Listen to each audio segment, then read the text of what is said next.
인도하시고 나를 찾아주신 하나님 사랑 날마다 나와 함께 나의 옆에 있는 그대로 사랑하시며 인도하신 주님 나를 창조하시고 계획하신 하나님의 뜻대로 쓰임받게 하소서 쓰임받게 하소서 이제 나의 지난 시절에 묻혀있던 과거는 생명 살리는 발판 되게 하시고 오늘 나와 함께 하시는 그분 때문에 최고 행복자 되게 하소서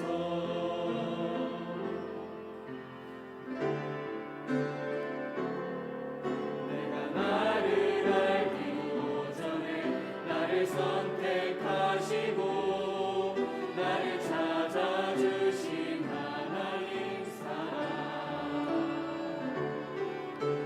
날마다 나와 함께 나의 옆에 있는 그대로 사랑하시며 인도하신 주님 나를 창조하시고 계획하신 하나님의 뜻대로 쓰임받게 하소서 쓰임받게 하소서 이제 나의 지난 시절에 묻혀있던 과거는 생명 살리는 발판 되게 하시고 오늘 나와 함께 하시는 그분 때문에 최고 행복자 되게 하소서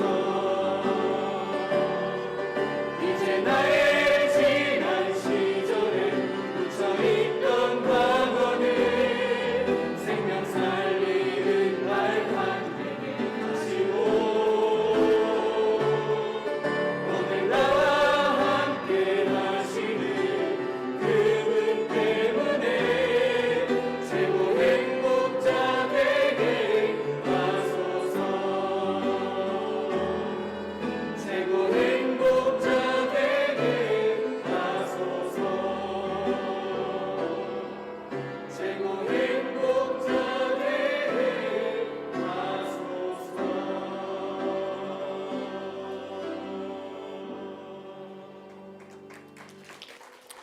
아멘. 귀한 찬양 감사합니다. 오늘도 예배 오신 여러분들을 주의 이름으로 축복하고 환영합니다. 옆에 있는 분들에게 인사하겠습니다. 하나님은 성도님을 사랑하십니다. 하나님이 오늘 응답 주실 겁니다. 아멘.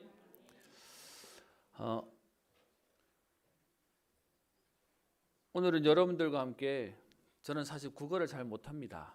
그래서 저희 집 사람이 맨날 저보고 책 좀 읽으라고 이렇게 좀 얘기를 하는데요. 오늘 여러분들과 함께 단어를 한번 조금 정리해보고 시작했으면 좋겠습니다. 찬송가 32장에 보면 만유의 주제라고 하는 찬양이 있습니다. 만유의 주제여, 만유의 대주여, 대주제여 이런 말을 쓰는데요. 여러분 만물과 만유의 차이가 뭐겠습니까? 에베소서 4장 6절에 보면 하나님은 한 분이시니 곧 만유의 아버지시라 만유 위에 계시고 만유를 통일하시고 만유 가운데 계시도다. 여러분 아마 우리 저를 비롯한 젊은 세대는 만물이란 단어가 훨씬 더 익숙할 텐데 만유란 단어는 잘 안 쓰는 단어일 겁니다. 여기서 말하는 만유라는 말의 의미를 이해하려면 만물을 이해하면 만유를 이해하기가 쉽습니다. 왜? 오늘 하나님은 한 분이신데 만물의 아버지가 아니라 만유의 아버지라고 얘기하셨을까요? 만물은 눈에 보이는 가시적인 것만 만물이라고 얘기합니다. 그런데 그 위에 계시는 하나님이라고 얘기하니까 무슨 땅 위에 하늘 위에 뭐 저 이렇게 저 위에 이 개념을 얘기하는데, 만유라고 얘기를 하면 모든 눈에 보이는 것, 눈에 보이지 않는 모든 것 위에 계시는 하나님이라는 의미를 얘기하는 겁니다. 그래서요, 여러분 우리가 계속 고백하는 거 있죠. 그리스도가 모든 것이다라고 얘기할 때 거기서 나오는 단어가 만유라는 단어입니다. 골로새서 3장 11절에 보면 오직 그리스도는 만유시요 만유 안에 계시니라. 하나님이 모든 것이고 그리스도가 모든 것이다라고 얘기하는 겁니다. 여러분 우리가 그 사실을 믿기 때문에 지금 코로나 때문에 문제도 많고 또 지금 경제도 어렵다고 얘기하는데요. 우리는 이 모든 만유, 만물 위에 모든 것을 움직이고 계시는 그 하나님의 역사와 하나님의 능력을 알기에 오늘도 우리는 이 자리에 와서 예배를 드리는 겁니다. 장소가 어디냐는 상관없습니다. 근데 분명한 건 지금도 세계 역사를 움직이시는 분은 하나님이십니다. 코로나 접종이 시작되었다고 얘기를 하고 또 그러면서도 한쪽에서는 혹시 이상 반응이 나올까 온 신경을 쓰고 있는데요. 분명한 건 이 땅을 움직이시는 하나님 앞에 우리는 예배드리고 있습니다.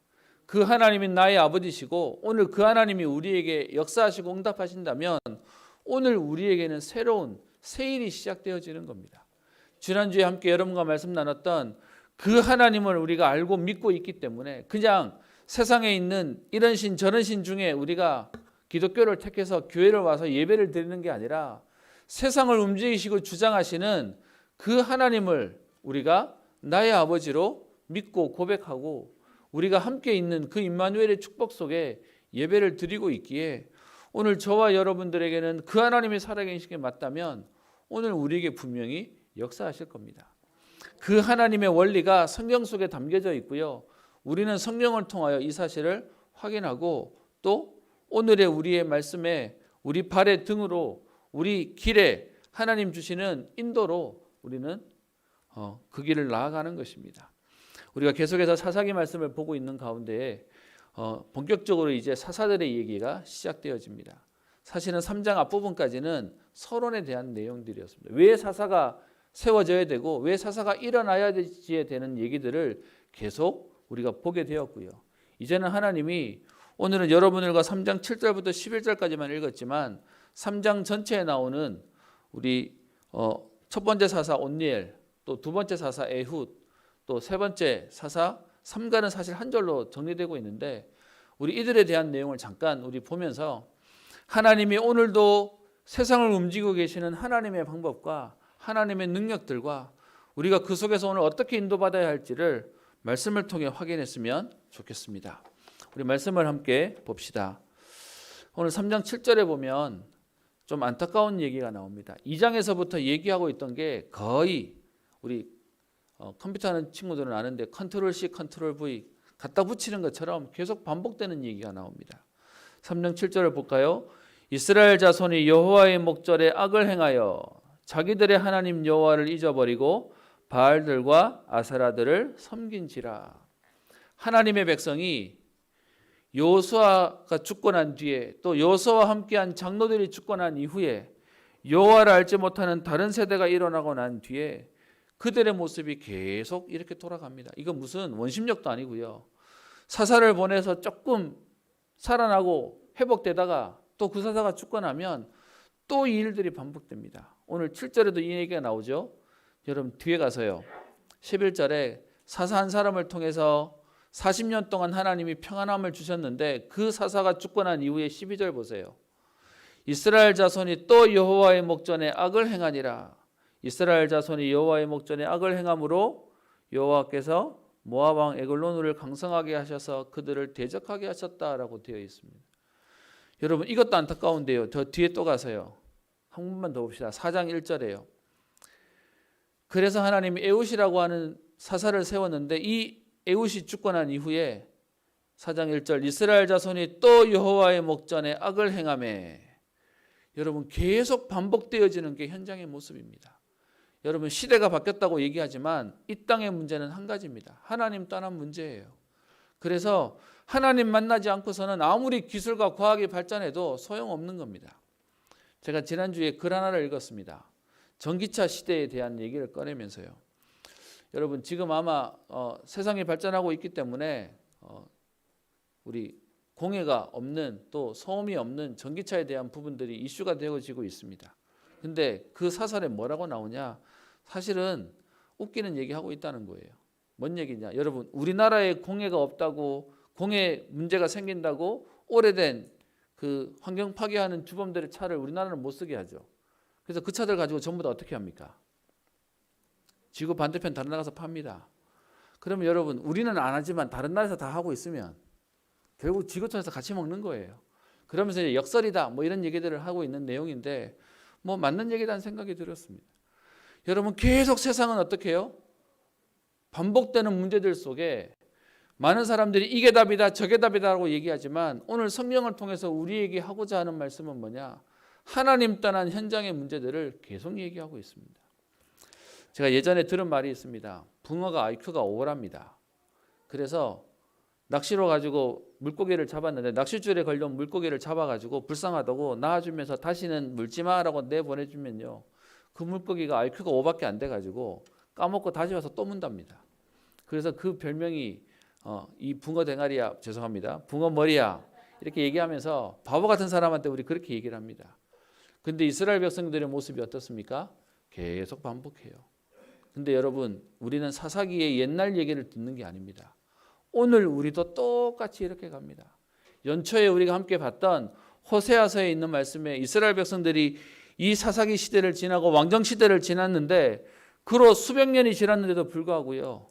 또 하나님 앞에 악을 행하여 다른 신들을 섬기고 지금도 여러분 이 땅이 하나님이 만들어 놓으신 지금도 해가 뜨고 또 해가 지고 계절이 바뀌는 역사들을 보면서 하나님의 역사들을 봐야 되는데 하나님의 살아계심을 봐야 되는데 또 다른 것들을 계속하고 있습니다. 그래서 사사기 우리 마지막에 보면 정리하고 있는 말이 있죠. 사사기 17장 6절 21장 25절에 보면 각기 자기 소견에 옳은 대로 행하였다. 여러분 이건 소견이 아니에요. 그냥 그때그때 자기에게 끌리는 대로 사는 겁니다. 세상은 지식이 발전하고 그리고 굉장히 많은 정보들이 생기면서 똑똑해지는 것처럼 보이지만 아니요. 사람들은 더 무식해지고 있고요.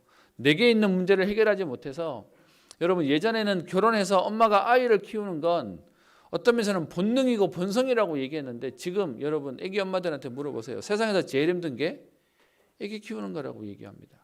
예전에 우리 부모님들은 지금처럼 배우는 것도 아니었어요. 그런데 그 부분에 있어서 점점점 사실은 더 모르고 몰라지고 가는 게 현장의 모습입니다. 저는 사사기 17장 6절 21장 25절에 나와 있는 자기 소견에 옳은 대로는 이 말씀이 딱 창세기 3장이에요. 그냥 내 마음대로 사는 거예요. 그래서 하나님 말고 다른 것을 찾겠다고 하는 사람들이 하나님 말고 찾는 것이 결국 뭡니까? 여러분 지금 이 땅에는요 하나님 모르는 사람들이 만들고 있는 현장의 모습들을 보면 너무 안타깝습니다. 여러분 그중에 대표적인 게 가정이 파괴되는 지금 동성애 문제가 너무 심각해지고 있는 것이죠. 여러분 이 동성애 문제 때문에 여러 지금 이슈들이 되어지고 있습니다. 하나님 없이 기껏 생각한 게 나는 잘못 태어났나 봐. 나는 내성을 찾으려면 난 다르게 살아야 돼.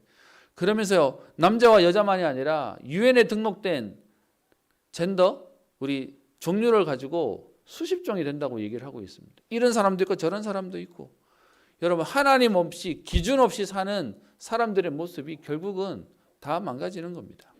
그리고요 더 안타까운 게 뭡니까? 하나님 안 믿는 사람들이 정말로 종교 없이 삽니까? 지금 현장을 보면 신흥 종교는 더 많아졌습니다. 죄송합니다. 교회는 비고 있고요. 일반 우리 그동안 있었던 전통 종교들은 지금 줄어들고 있는데 여러분 이상한 대도 안 한 사이비 이단들에는 사람들이 들어차고 난리가 되고 사회 이슈가 되고 있습니다. 전혀 지혜롭지 못하는데 자기들은 잘한다고 얘기하면서요. 그래서 별의별 신기한 게 다 생겼어요. 뭐 외계인을 믿는다는 종교부터 시작해서 뭐 무슨 로봇교부터 뭐 별의별 우리 들어보면 어떻게 이런 말이 있지라고 생각할 일들로 똑똑하다는 사람들이 사실은요 완전히 현장에 장악되어져 있는 모습을 성경은 말하고 있죠. 그래서 그 결과로 하나님 떠난 하나님을 알지 못하는 세대들이 하나님의 진노를 받게 됩니다. 여러분, 많은 사람들이 하나님의 진노라고 그러니까 오해합니다. 하나님이 벌을 주신다는 게 아니고요. 하나님 떠난 인간이 저주와 재앙과 지옥의 권세 속에 있어야 되는데 우리가 하나님 만나서 우리를 구원해 주시는 은혜 속에 들어오는 겁니다. 그런데 자꾸 하나님과 멀어지니까 그 하나님의 보호를 받지 못하는 진노 속에 있다고 얘기하는 거죠.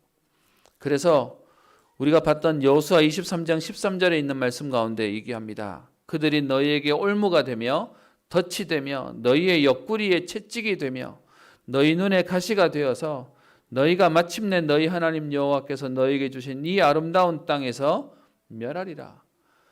하나님이 처음 아담과 하와를 이 땅에 창조해 놓으시거든요. 생육하고 번성하고 충만하고 정복하고 다스리라는 응답으로 우리를 세우셨습니다.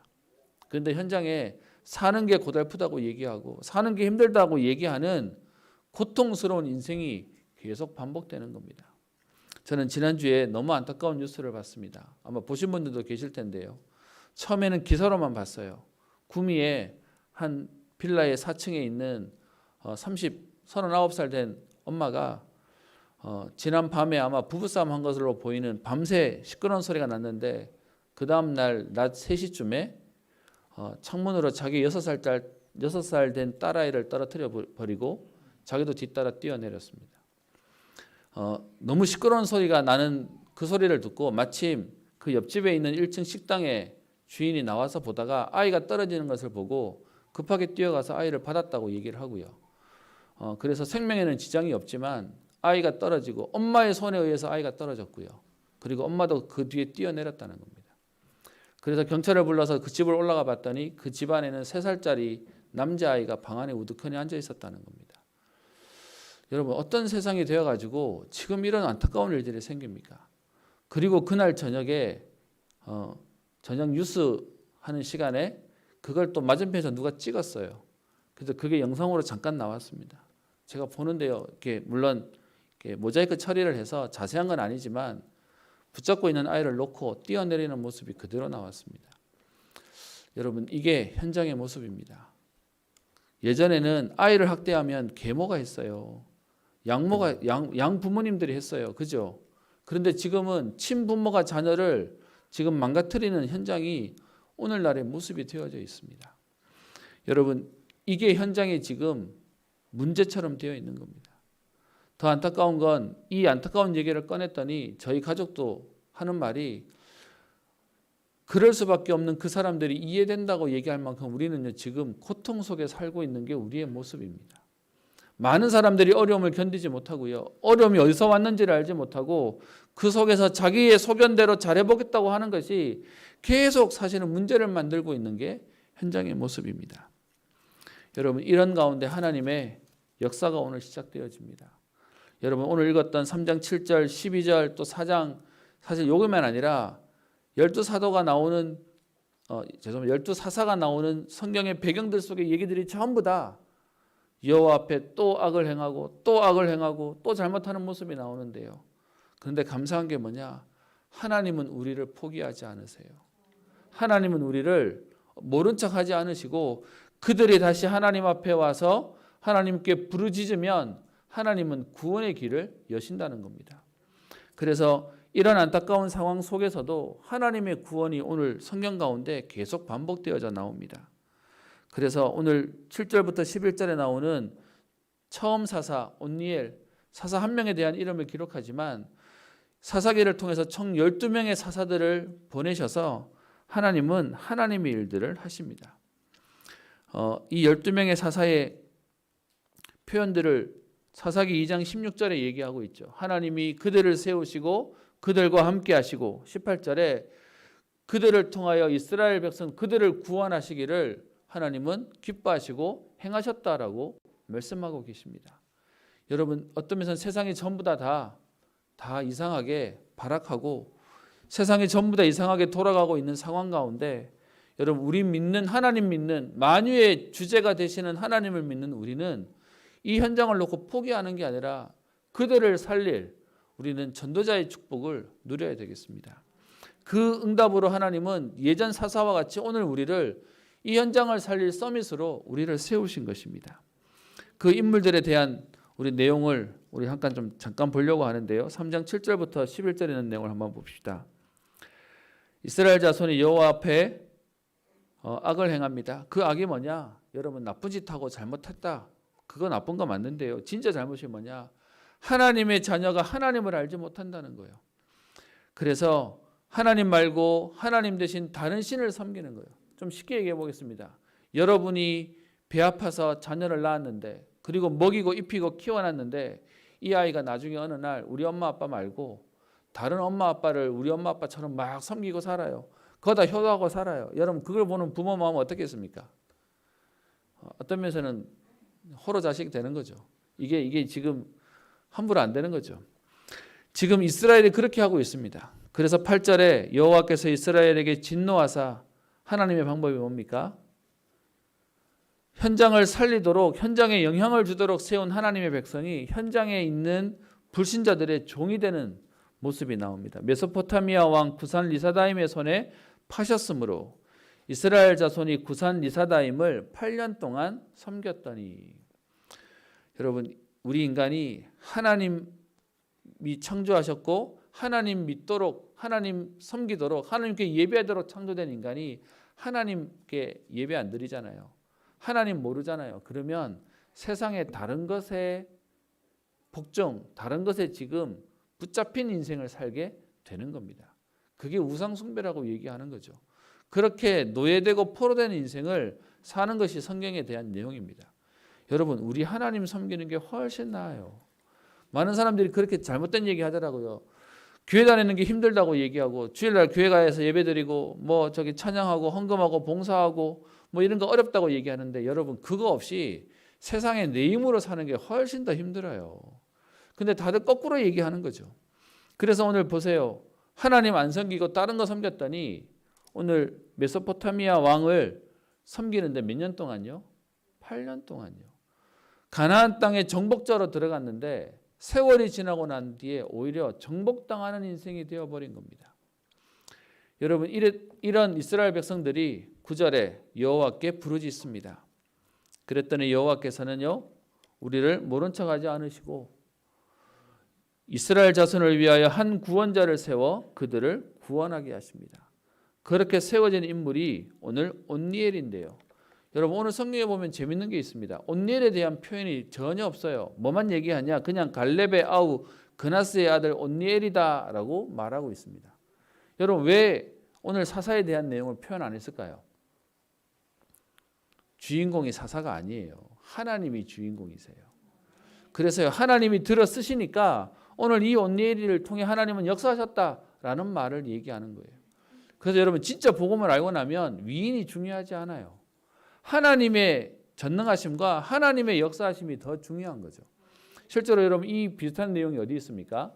사도행전 1장에 가면 가룟 유다가 예수님 판 것 때문에 죽고 난 이후에 12명의 사도로 한 사람을 더 뽑는 내용이 나오지 않습니까? 근데 거기에 그 뽑힌 그 내용을 얘기하는데 많이 언급된 사람이 뽑히지 않고요. 그냥 한 줄 이름만 얘기하고 있는 사람이 12명의 제자의 수에 들어서 마띠아를 뽑았다라고 얘기하고 끝나버립니다. 여러분 왜 그렇게 얘기하냐? 하나님의 관심은 우리가 얼마나 훌륭하냐가 아니에요. 하나님이 쓰시면 누구도 쓰임받게 된다라는 것이 성경에 있는 핵심입니다. 그래서 오늘 여러분들과 함께는 이 얘기를 좀 나눠보려고 합니다. 12명의 사사들을 자세하게 보지는 않을 건데요. 이들의 특징이 있는데 그게 뭐냐? 이들이 별로 특별하거나 대단하지 않았어요. 여러분 진짜 능력이 뭔지 아시죠? 실력 있는 사람을 조련하는 건 어떤 면에서 누구도 할 수 있어요. 그런데 실력 없는 사람을 조련하는 게 더 힘든 거죠. 예전에 제가 들은 말이 있습니다. 서울대만 보내는 과외하는 사람이 있는데 어떻게 당신이 맡은 아이들은 다 서울대를 보내냐라고 물었더니 그분 대답이 서울대 갈 만한 애들만 뽑거든 이라고 얘기했다는 겁니다. 여러분 어떤 면에서는 잘하는 사람을 데려다가 하면 쉬워요. 그런데 오늘 사사기를 통해서 하나님이 하시는 말씀의 비밀이 뭐냐? 사실은 사사들의 특징이 나오는데요. 그들이 전부 다 뒤에 제가 이따가 정리할 건데 사사들이 특별하지 않았어요. 그래서 오늘 3장 7절부터 11절에 나오는 처음 사사에 대해서 언급이 전혀 없는 겁니다. 그냥 온니엘이라는 사람을 뽑았는데, 그런데 하나님 어떻게 하십니까? 10절에 여호와의 영이 그에게 임하셨으므로 그가 이스라엘의 사사가 되어 능력이 있었다고도 말하지 않고요, 실력이 있었다고 말하지 않고 특별한 재능이 있었다고도 말하지 않고 그냥 하나님이 세웠고 하나님이 뭐 하셨다고요? 여호와의 영으로 그에게 임하셨기에. 그래서 결과 여호와께서 메소포타미아 왕 구산 리사다임을 그의 손에 넘겨주심에 온니엘의 손이 구산 리사다임을 이기니라. 여러분, 어떤 면에서는 이렇게 재미없는 책도 없을 겁니다. 하나님 세우시고 하나님이 충만케 하시고 하나님이 역사하셔서 이겼다. 근데 여러분, 이게 하나님의 방법이에요. 하나님은 지금도요, 우리가 생각에는 나는 모자라고 부족하고 나는 연약하고 나는 이게 안 되고 나는 저게 안 된다고 하지만 하나님 손에 붙잡히니까 그 사람을 통하여 하나님의 역사를 이루게 하시는 겁니다. 그래서 오늘 보시면 처음 사사 온니엘은 8년 동안 메소포타미아에 지금 종노릇 조공해야 되는 상황이었는데 하나님이 온니엘 한 사람을 통해서 몇 년 동안 하나님 응답을 주십니까? 11절에 40년 동안 응답을 주셨다라고 말씀하고 있습니다. 여러분, 지금도요, 하나님의 사람이 세워지는 이 응답을 통해 하나님의 일들을 현장에 만들고 계시는 겁니다. 그리고는 뒤에 12절부터 또 다음 사사 얘기가 나오는데요, 또 반복됩니다. 그 온니엘이 죽고 난 이후에 이스라엘 자손이 또 여호와의 목전에 악을 행합니다. 그래서 이번에는 또 다른 사람을 데려옵니다. 그게 모압 왕 에글론을 강성하게 하셔서 그들을 대적하게 하십니다. 그것 때문에 14절, 이스라엘이 이번에는요 더 오랫동안 지금 종노릇합니다. 몇 년이요? 18년 동안. 14절에 보면 18년 동안을 지금 섬기는 안타까운 일들이 생깁니다. 그랬더니 15절, 여러분, 그래서 우리에게 문제는요 뭐가 된다고요? 발판이 된다고요. 그랬더니 15절에 이스라엘 자손이 여호와께 부르짖음에 여호와께서 또 어떻게 하세요? 그들을 위하여 한 구원자를 세우셨으니, 그러면서 에웃이라고 하는 사람을 세웠다고 말하고 있습니다. 이번에는 조금 더 자세하게 얘기해요. 베냐민 사람 게라의 아들 왼손잡이 에웃이라. 그러면서 그 뒤에 이제 그 에글론 왕을 처리하는 내용들이 나오는데요. 정식으로 싸워서 이겼다기보다 약간 변칙적으로 싸워서 이겼어요. 결론부터 얘기하면 이긴 건데 어떻게 이겼냐는 중요하지 않고요, 하나님이 또 한 사람을 세워서 하나님의 일들을 하게 하시는 내용이 나옵니다. 여러분, 이 하나님의 역사들이 계속 사사기에서 반복되어집니다. 그래서 하나님 떠난 인간이, 하나님 떠난 시대가, 하나님 모르는 세대가 있는 그 가운데 하나님의 관심은 어디 있냐? 훌륭한 사람, 능력 있는 사람, 특별한 사람에게 하나님 관심이 있는 게 아니라 진짜로 하나님의 약속과 하나님의 언약을 가진 제대로 하나님 믿는 사람을 통해 하나님은 일을 하신다는 것입니다. 그래서 어떤 면에서는 우리한테 코로나 시대를 통해 하나님은 우리를 시험하셨어요. 여러분, 교회 오냐 안 오냐는 그 다음 문제라니까요. 우리 현장에 예배에 대한 비밀과 응답을 누리고 있냐에 대한 부분들을 하나님은 우리에게 지금 확인하고 계시는 것입니다. 그렇게 해서 사사 에웃에 대한 내용이 나오고요.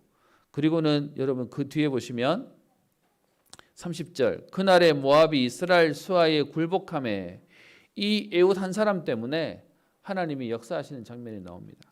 그랬더니 그 땅에 몇 년 동안 응답이 왔다고요? 80년 동안이요. 여러분, 믿음의 사람 한 사람 세워지면 이런 축복들이 현장에 일어나게 되는 것입니다. 그래서 하나님은 지금도요 이런 믿음의 사람들이 일어나기를 기다리고 계시고 말씀을 주시는 거고요. 오늘 저와 여러분들이 이 응답이 옛날 얘기가 아니라 오늘 나와 우리 현장에 이 일에 나를, 우리의 가족을, 우리 교회를, 우리 후대들을 사용해 달라고 기도하는 것입니다. 여러분, 이런 축복이 있었는데 뒤에요 31절에는 사사 삼갈이라고 세 번째 사사를 나오는데 이 사람은요 다른 얘기도 없어요. 뭐 어떻게 됐다는 말도 없이 그냥 한 절로 그냥 끝나버립니다. 뭐 특별하지 않았다고 얘기하는 것이죠. 그리고는 4장에 들어와서는 얼마나 시대가 급박했는지, 여러분 우리 구약에 있는 상황에서는 거의 여자는 사람 수로도 취급을 안 했잖아요. 근데 하나님이 급하셔서 뭐도 사용하시냐? 여자도 급하게 사사로 들어서 사용하시는 장면이 나와 있습니다. 4장 1절에 에훗이 죽으니 이스라엘 자손이 또 여호와의 목전에 악을 행합니다. 그래서 하나님께서 여자 사사를 쓰는데, 여러분 이 당시에 사사는 뭐도 해야 되냐 하면 재판도 해야 되고 다스리기도 해야 되고 예배 드리는 것도 주관해야 되는데 뭐도 해야 되냐 하면 전쟁도 해야 돼요. 근데 여러분 여자가 전쟁 못 하잖아요. 그래 하나님 어떻게 하십니까? 그 뒤에 보면 하나님이 사람을 붙입니다. 그것이 8절에 나오죠. 바락이 그에게 이르되 라고 하면서 하나님이 전쟁을 치를 수 있는 사람을 붙여서 하나님은 전쟁에 이기게 하시는 내용이 오늘 본문에 나옵니다. 여러분 사사 시대만이 아니라 시대마다 인간은 하나님 떠나고 하나님을 멀리해요. 그런데 그런 모습을 보시고 하나님은 한 번도 포기하거나 하나님은 한 번도 낙담하거나 외면하지 않으시고 그들이 기도할 때마다 또 하나님은 사람을 보내시고 하나님 믿음의 사람들을 세우시는 것이 하나님의 역사였습니다. 여러분 또 이스라엘이 여호와의 목전에 악을 행하고 또 이스라엘이 여호와의 목전에 악을 행하고 그러면 우리 인간의 마음에는 무슨 마음 듭니까? 몇 번 반복하고 나면 해줘도 또 안 될 건데 라고 하면서 우리 스스로 제풀에 꺾이잖아요. 근데 하나님 감사한 게 뭐냐?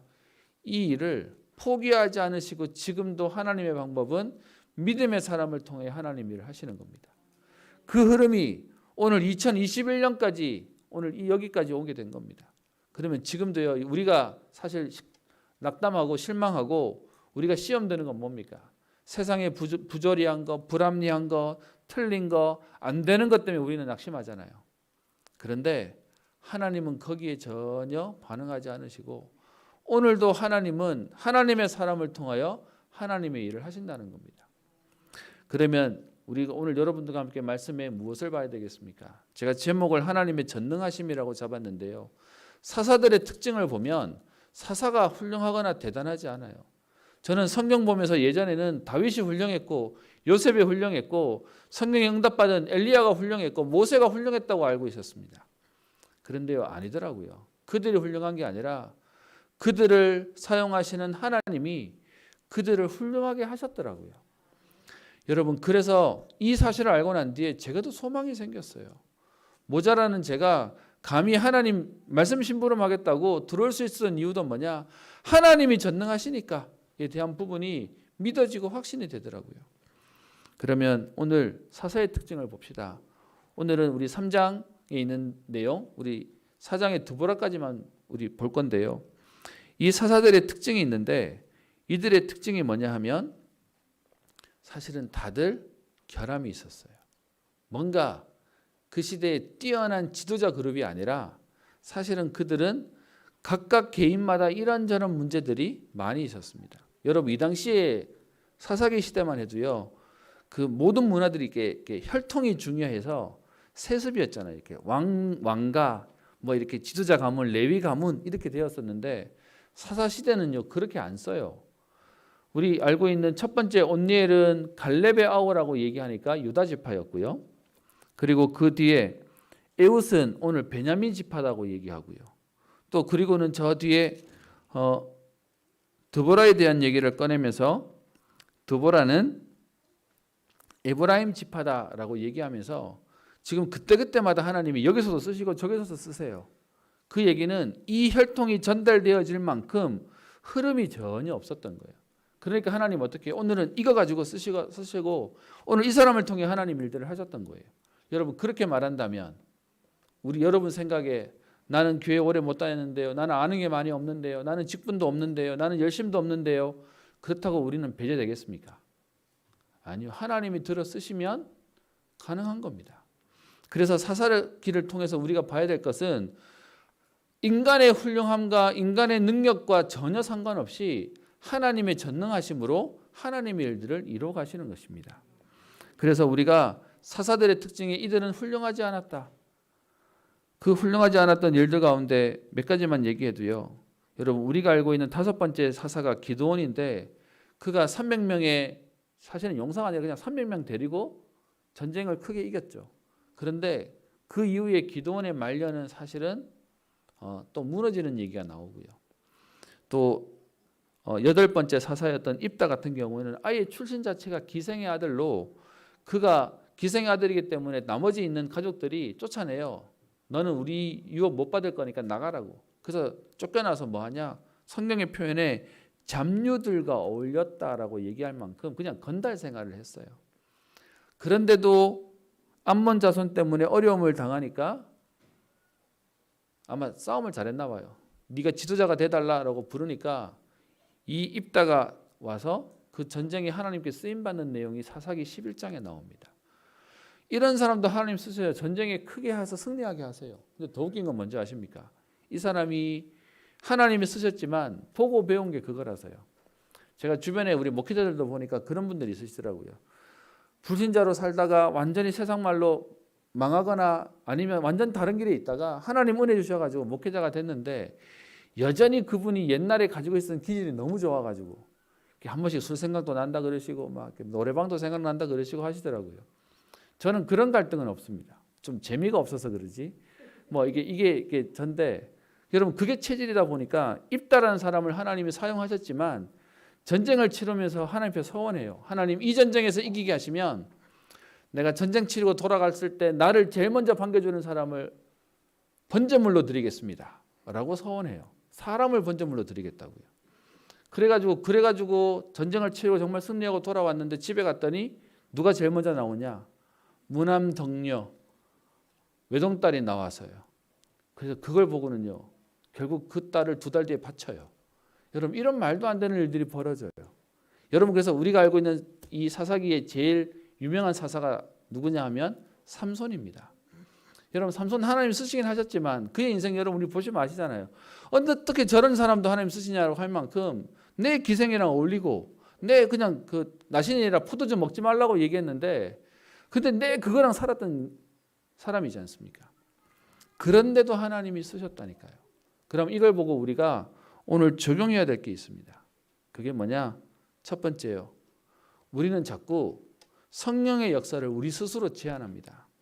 어떻게 제한하냐?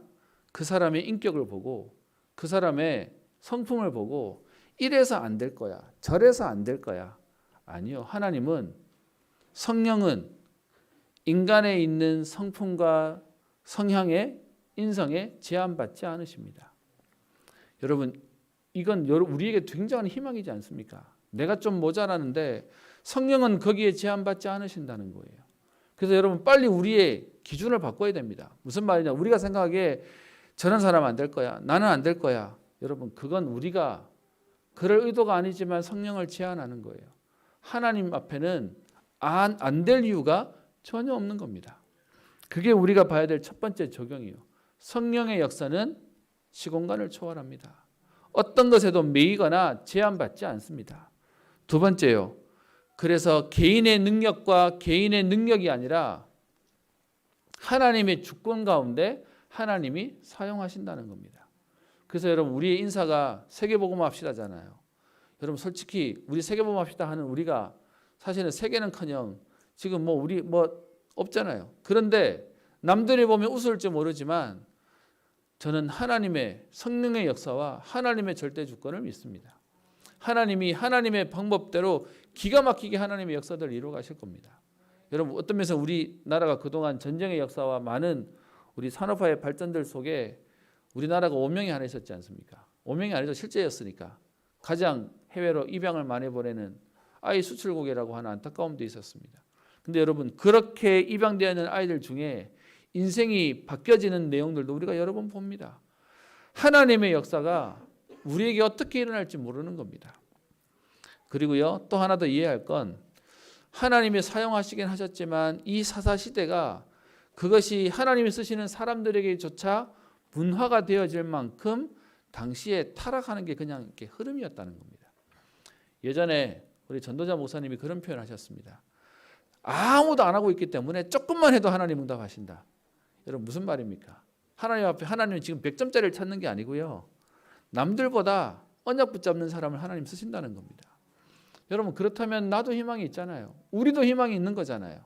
근데 우리 스스로 나를 제한하고 우리의 가족을 제한하고 우리 교회를 제한하고 우리 주변에 있는 사역자들을 제한하는 게 그게 우리가 하고 있는 죄가 되는 겁니다.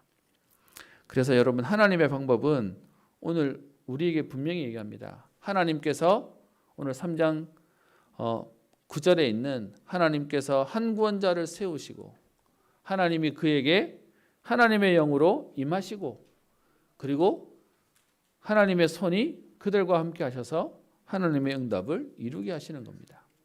그래서요 우리와 전혀 상관없어요. 여러분 지난 주간 막 기도하고 오시는 분들은 이번 주간에 은혜가 있을 거야 라고 생각하시고 지난 주간 막 전심에 살다가 오시면 하나님 죄송해요 하고 오고 그게 우리의 수준이지 않습니까? 여러분 우리와 상관없이 오늘도 하나님은 우리에게 역사하십니다. 하나님의 전능하심을 얘기하고 있습니다. 그래서 여러분 이 사사기의 말씀을 통해 우리의 모든 상처와 우리의 모든 기준이 바뀌어야 됩니다. 성경은 얘기합니다. 역대상 29장 12절에 부와 기가 주께로 말미암고 또 주는 만물의 주제가 되사 손에 권세와 능력이 있사오니 모든 사람을 크게 하심과 강하게 하심이 주의 손에 있나이다. 아멘. 모든 사람을 크게 하심과 강하게 하심이 하나님 손에 있어요. 여러분 이 땅을 움직이는 온 세상을 움직이는 분이 누구냐? 하나님이세요. 그래서 오늘 제가 시작할 때 만유라는 부분을 여러분께 설명하고 말씀드렸던 겁니다. 만물 위에 계신 하나님이 아니라 만유를 주재하고 계시는 하나님이시라는 겁니다. 그 하나님이 나의 아버지라면 내가 그 하나님께 기도할 수 있다면 우리의 미래는 달라질 것입니다. 그래서 오늘 그 하나님의 응답을 누리고 보자고 얘기하는 겁니다. 사단은요 우리 스스로 이 부분이 믿어지지 않고 인정되지 않도록 우리 스스로 포기하게 만듭니다. 저는 역대상 29장 12절 제가 자주 인용하는 말씀입니다. 모든 사람을 크게 하심과 강하게 하심이 하나님 손에 있기에 오늘 그 하나님의 긍휼을 구합니다. 오늘 그 하나님의 역사를 기도합니다. 오늘 그 하나님의 역사가 오늘 내 가족과 내 가정 속에 하나님 응답하여 주옵소서. 여러분 여기서 크게 되고 강하게 되는 건 땅땅거리고 사는 부자가 되달라는 말이 아니잖아요. 하나님이 역사하시면 하나님 나는 오늘 전도할 수 있습니다. 하나님이 오늘 역사하시면 오늘 전도자의 축복으로 사람을 살릴 수 있습니다. 여러분 이 비밀을 알았던 바울도 고린도전서 1장 25절부터 31절에 고백하죠. 하나님의 어리석음이 사람보다 지혜롭고 하나님의 약하심이 사람보다 강하니라. 그래서 하나님이 세상의 미련한 것들을 택하여 지혜 있는 자들을 부끄럽게 하시며 천한 것들과 멸시받는 것들과 없는 것들을 택하여 있는 것들을 폐하려 하신다. 여러분 이유가 뭡니까? 아무 육체도 자랑하지 못하도록요. 하나님만 자랑하게 하려고요. 그래서 뒤에 31절에 말하죠. 자랑하는 자는 주 안에서 자랑하라. 그래서 오늘 제목이 하나님의 전능하심입니다. 여러분 하나님이 전능하시다라는 부분이 믿어지면 오늘 나는 그렇게 안 중요해요. 우리는 자꾸 어디에 걸립니까? 하나님의 전능하심보다 나는 오늘 이래요. 나는 오늘 저래요. 나는 이것밖에 안 돼요. 나는 저래밖에 안 돼요. 이거 가지고 우리는 웃었다가 울었다가 여기다 낙심했다 힘냈다가 엎치락뒤치락 하고 있는 게 그게 우리 모습이지 않습니까? 근데 하나님은 계속 우리에게 얘기하십니다. 우리 보고 네가 누구냐고 묻지 않으시고 나는 하나님이다. 스스로 있는 존재하는 분이다 라고 얘기를 하고 있습니다. 그래서 여러분 이 하나님이 우리가 믿어진다면 우리가 믿으면서 우리가 할 건 하나밖에 없습니다. 뭐죠? 세상을 움직이는 분이 하나님이신데 그분한테 우리는 기도하는 거죠. 그냥 기도 정도가 아니라 어떻게 해요? 오로지 기도하는 거죠. 전혀 기도하는 거죠. 왜요? 세상을 움직이는 게 하나님 손에 있으니까요. 여러분 사람의 마음을 움직이는 것도 하나님이 하십니다. 세상의 흐름을 바꾸는 것도 하나님이 하십니다. 여러분 이 사실이 믿어진다면 우리의 기도는 달라질 겁니다. 잠언 8장 17절에 나를 사랑하는 자들이 나의 사랑을 입으며 나를 간절히 찾는 자가 나를 만날 것이니라 라고 말합니다. 하나님이 누군지 알고 그 하나님 앞에 나오는 자가 하나님 사랑 있고요. 하나님이 만나주시고 역사하신다라고 말씀하십니다. 그래서 오늘 우리는 기도해야 되는데 기도의 우선순위가 있습니다. 그게 뭐냐? 우리의 기준을 바꾸고 기도하는 겁니다. 내가 기도 많이 해야지 기도 많이 해서 응답받아야지. 그게 아니라 하나님의 전능하심을 보고 우리는 오늘도 그 하나님의 역사하시도록 기도하는 겁니다. 그래서 우리는요, 기준 바꾸고 우리의 수준 바꾸고 그리고요, 우리의 표준 바꾸고 기도하는 겁니다. 오늘 하나님이 우리를 긍휼히 여기셔서 우리에게 역사하여 달라고요. 나를 살리고 우리 후대 살리고 미래 살리는 하나님의 응답을 보도록요. 말씀을 마치겠습니다. 사사기 말씀을 전했을 때 한 렘넌트가 이렇게 반응했습니다. 자기가 열등감이 많대요. 전혀 그렇게 안 생긴 친구인데 자기가 상처가 많은 친구예요. 근데 열등감이 많은 자기가 사사기 말씀을 듣고 난 이후에 자기에게 그 열등감이 치유됐대요. 사사 인물들을 보니까 하나님이 나도 사용하시겠구나라고 하는 믿음이 생겼다는 거예요. 여러분, 사사를 통해서 하나님이 하시려고 하는 내용은 훌륭한 사람을 들어 하나님 훌륭한 일을 하신 게 아니라 하나님이 들어 쓰시는 사람을 훌륭하게 하셔서 하나님의 일들을 하게 하셨습니다.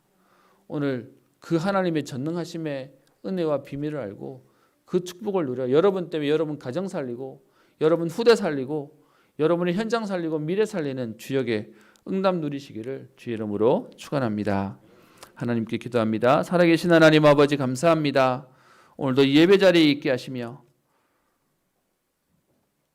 세상의 사람들이 만들어 놓은 우상이 아니라 지금도 살아 역사하시는 전능하신 하나님을 우리의 아바 아버지로 부르며 자녀의 축복을 누리게 하시고 기도의 응답을 누리게 하시니 감사합니다. 하나님 사사를 들어 사용하셨던 그 하나님의 전능하심으로 오늘 나와 우리의 가족과 후대와 우리 교회와 우리에 관계된 모든 하나님의 사람들을 사용하여 주옵소서. 저들 때문에 그 땅에 평안함이 있었던 것처럼 오늘 하나님 앞에 믿음의 사람들이 세워지게 하시고 생명건자들이 일어나게 하시며 더 강한 후대와 제자가 세워지는 응답의 걸음 되게 하옵소서. 새벽 이슬과 같은 청년들이 일어나게 하시고 오직 하나님의 사람들이 일어나게 하여 주셔서 시대마다 하나님의 사람들을 통하여 하나님의 일을 하셨듯이 지금 이 시대의 우리 현장에 우리를 사용하사 세계복음화 영답과 축복을 누리는 주역 되게 하옵소서. 감사드리며 살아계신 예수님 이름으로 기도합니다. 찬송가 315장입니다.